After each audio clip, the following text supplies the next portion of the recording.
Just now, placed long order in Sun Pharma at 1849.75. Stop loss is placed at 1847.95. Okay, the buy order has been triggered just now. I think it will move in upward direction until it's upward trade. So let's see what happens. Very good move by bulls. So after picking my order here, exactly this candle low is 49.75 where my order got picked. This is the precise entry and hopes it will continue. Place my target order at 59.90, which will be 1 as to 5.6 risk to reward ratio. Sellers tried their best here in this candle. It was again near to my entry area, but again the bulls got activated and very good bullish hammer with increasing volume. So I think this will continue the momentum and it will hit my target. थोड़ा मुश्किल position है अब, क्योंकि ये जो buyers आए थे उनको अब शायद सेलर्स ने बीट किया है, और अगर इस लो के नीचे जाता है प्राइस तो सिग्निफिकेंटली नीचे जा सकता है. I am ready with my stop loss order, so no problem, no need to worry at all. Still bulls are trying, it seems. So hope for the best.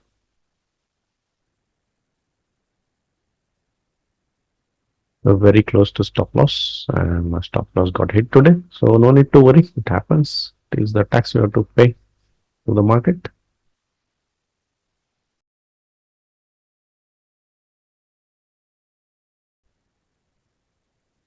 Hello traders, discuss करते हैं आज का trade in Sun Pharma. Stop loss हुआ है, फिर भी discuss करेंगे.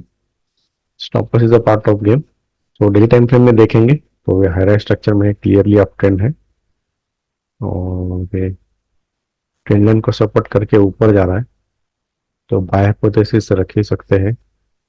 ये ट्रेंड लाइन का ब्रेकआउट का लगभग हो चुका था, तो ट्रायंगल ब्रेकआउट में है, बहुत अच्छा खासा पोजिशनल ट्रेड भी ले सकते हैं यहाँ पे.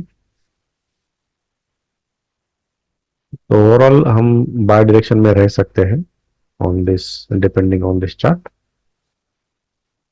और ये नवंबर मंथ का हाईएस्ट डिलीवरी वॉल्यूम कैंडल है, जिसका हाई कल यहाँ पे टच हुआ है. अगर 5 मिनट पे देखेंगे तो क्लोजिंग लगभग 45 पे ही है.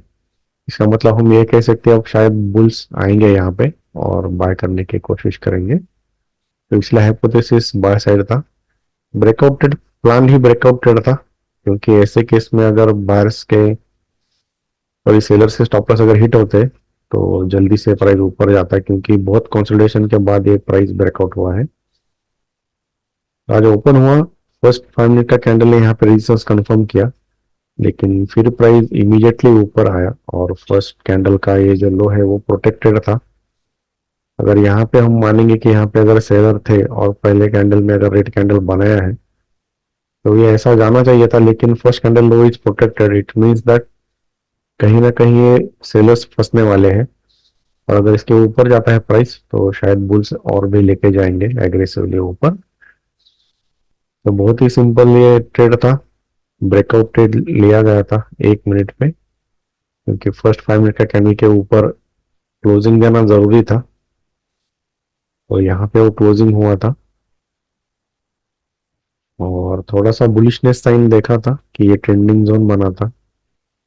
ये 3 candle with increasing, green candle with increasing volume है, और ये इस रेजिस्टेंस के जो पहले कैंडल ने बनाया था उसके ऊपर क्लोजिंग दिया है.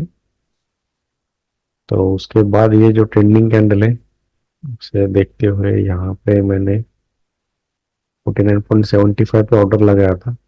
बिल्कुल एग्जैक्टली यहीं पे ऑर्डर ट्रिगर हुआ. स्टॉप लॉस इस लेवल के नीचे था.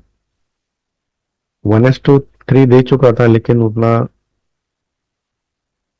परसेंटेज में नहीं मिल रहा था, सिर्फ 0.3%. उसमें तो ब्रोकरेज 0.1% चला जाता है, इसलिए मैंने वेट किया था अराउंड 1:5.6 वगैरह. लेकिन टारगेट यहाँ पे ले नहीं पाया और मैंने ये मैनेज नहीं किया ट्रेड, वरना 1:3 के बाद मैं एट कॉस्ट लगा के छोड़ देता हूँ, लेकिन आज ऐसा नहीं किया और पूरा स्टॉप लॉस ले लिया। तो it's a part of game, no need to worry. Profit loss होता रहता है मार्केट में। होप्स आपको समझ में आया होगा एंटी। धन्यवाद।